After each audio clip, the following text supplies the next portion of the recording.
ஒட்டஞ்சத்திரம் அருகே கோம்பைப்பட்டியில் காட்டு யானை விவசாய பகுதியில் புகுந்ததால் பரபரப்பு ஏற்பட்டது.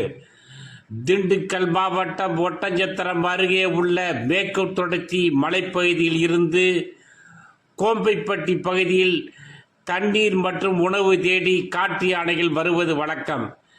இந்த யானைகள் தொடர்ந்து விவசாய பயிர்களை சேதப்படுத்தி செல்வது வழக்கம். இதனால் விவசாயிகள் கடுமையாக பாதிக்கப்பட்டு வருகின்றனர்.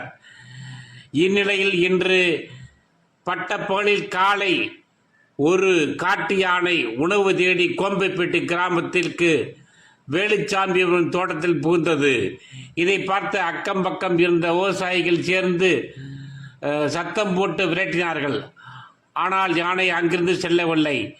இது குறித்து தகவல் கிடைத்ததும் ஒட்டஞ்சத்திரம் வனத்துறையினர் விரைந்து வந்து யானையை வெடிவைத்து விரட்டினார்கள். யானை மேற்கு தொடர்ச்சி மலைப்பகுதியில் சென்றது.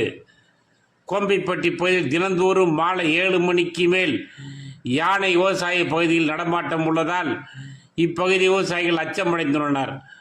விவசாயிகளை அச்சுறுத்தி வரும் யானையை நிரந்தரமாக மேற்கு தொடர்ச்சி மலைப்பகுதியில் விரட்டுவதற்கு நடவடிக்கை எடுக்க வேண்டும் என பகுதி விவசாயிகள் கோரிக்கை விடுத்துள்ளனர்.